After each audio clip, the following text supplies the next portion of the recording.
चलो अब हम कक्षा 10 का तीसरे चैप्टर का पढ़ने जा रहे हैं, जिसमें 3.2.3 है। क्या होता है जब हम धातु के अम्ल के साथ अभिक्रिया करते हैं। तो आप पहले से अध्ययन कर चुके हैं कि धातु के अम्ल के साथ अभिक्रिया करके संगत लवण के हाइड्रोजन गैस प्रदान करता है। क्या हाइड्रोजन गैस देता है। धातु प्लस तनु प्लस अम्ल बराबर लवण प्लस हाइड्रोजन बनता है। जब इनको मिक्स करते तो लवण के साथ मिलकर हाइड्रोजन बनाता है। अब हम डायरेक्ट पढ़ेंगे क्रियाकलाप 3.11 में। सोडियम पोटेशियम अतिरिक्त बाकी सभी धातु नमूने एकत्रित कीजिए। ठीक है, ये सबको इकट्ठा कर लेना है।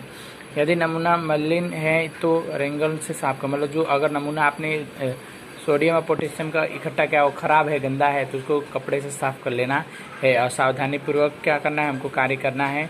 और सोडियम पोटेशियम की ठंडी लीजिए, क्योंकि वो ठंडे जल के साथ तेज़ी से अभिक्रिया, और ठंडा लेना है जिसके कारण वो ठंडे जल के साथ क्या जल्दी से अभिक्रिया करता है।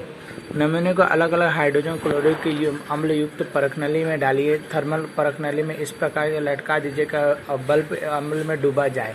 तो बल्ब के अम्ल के साथ वो क्या डूबा रहे। बुलबुले बनने की दर सावधानी प्रेक्षित की, सावधानी से बुलबुले की जो दर बनने है उसका प्रेक्षण हमको करना है। बुलबुला बनने की दर का सावधानी प्रेक्षण कीजिए। कौन सी धातुएं हाइड्रोक्लोरिक अम्ल के साथ तेजी से अभिक्रिया करती है। अगर आपके किस धातु के साथ सबसे अधिक तापमान रिकॉर्ड किया उसके बारे में जानना है।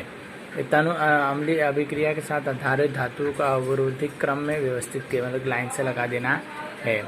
ठीक है, फिर उसके बाद तनु हाइड्रोजन अम्ल के मैग्नीशियम अम्ल के जिंक के आयरन की अभिक्रिया के साथ समीकरण करना। हाइड्रोजन को क्या करना है, मैग्नीशियम एल्युमिनियम और जिंक के साथ अभिक्रिया उसमें मिक्स करना है। जब धातु नाइट एमएल के साथ अभिक्रिया करते हैं तब हाइड्रोजन गैस उत्सर्जित नहीं होता, मतलब उसमें से जब अभिक्रिया उनमें मिक्स करें तो क्या होगा कि हाइड्रोजन गैस उत्पन्न नहीं होगा, क्योंकि HNO3 मतलब हाइड्रोजन नाइट्रोजन जो भी होते हैं ये प्रक्रिया ऑक्सीकारक होती है। ऑक्सीकारक जो होते हैं जो उत्पन्न H2 को ऑक्सीजनकृत करके जल में परिवर्तित कर देते हैं, जल में मिला देते हैं।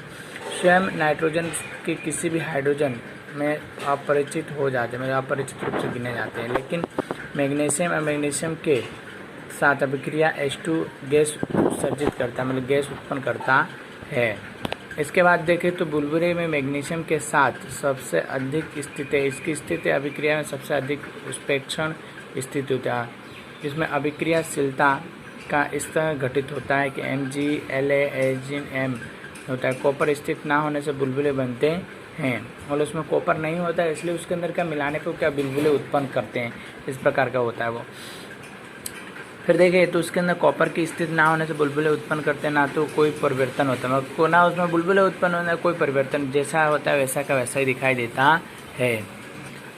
अब हम देखते हैं 3.2.4 में अन्य धातुओं के लवण के विलयन के साथ धातु की अभिक्रिया करता है, मतलब जब दूसरा धातु दूसरे धातु से मिलता है तो क्या अभिक्रिया करता है उसके बारे में बात करेंगे। तो देखिए तो क्रियाकलाप 3.12 में कॉपर का एक स्वच्छ तार आयरन की एक कील लेनी है, मतलब कॉपर का एक क्या नाम है स्वच्छ तार और आयरन की खिल्ली ले लेनी, मतलब लोखंड खिल्ली।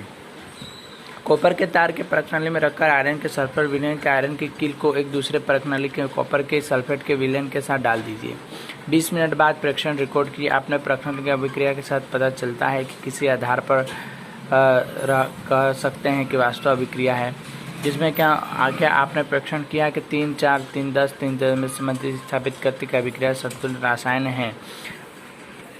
तो इसमें देखिए आपको बताया गया है कि एक लोहे की कील लेनी है। लोहे की कील को क्या एक परखनली में कॉपर में डाल देना है, क्या क्या कॉपर सल्फेट विलयन में पानी में उसके डालना है। लोहे की कील को क्या करना है कि धागे से बांध करके लटका देना है। ठीक है, दूसरा अभी क्या करना है तो दूसरे के लिए इधर बताया गया कि क्रिया में धातुओं को अपने अभिक्रिया के धातुओं के साथ यौगिक विलयन करें, गलती विस्थापित है। पिछले खंड में हमने देखा कि धातु की अभिक्रिया में नहीं होता, हमें ऑक्सीजन जल और अम्ल के साथ विभिन्न धातु के ऑक्सीजन के जांच कीजिए, लेकिन सभी धातु के अभिकर्मक के साथ अभिक्रिया नहीं करते, इसलिए उसे धातुओं के नमूने की अभिक्रिया का आरोहण करने में यह कह सकते हैं। अध्ययन की विस्थापन क्रिया में अध्ययन की अभिक्रिया का प्रमाणित है। इसमें समझना बहुत ही आसान होता है कि धातु को उससे विलयन के साथ विस्थापित करता है तो अपेक्षित करना, मतलब क्या होता है इसके अंदर देखेंगे तो अब क्या करना है, हमें दूसरे इसमें बोला कि आयरन के सल्फेट वाला भी ले लेना है, उसको अंदर भी तांबे की तार लटकानी है, उसमें प्रश्न स्टैंड करते हैं। तो मतलब अलग अलग दो, एक लोखंड की एक तांबे की लटकाई, तो अलग अलग प्रक्रिया होगा। इसमें लवण प्लस क्या हो जाएगा, लवण के साथ धातु मिलते हैं। मतलब इसके में क्या होगा, जो इसमें जंग लगी होती है लोखंड के अंदर हट जाती है के ऊपर। अब इसमें देखें तो आप लोगों को सारणी दी गई है, जिसमें क्या सारणी के अंदर ये बताया गया है कि किसका के का पोटेशियम, ना का सोडियम, इस तरह से सारे बताए गए हैं।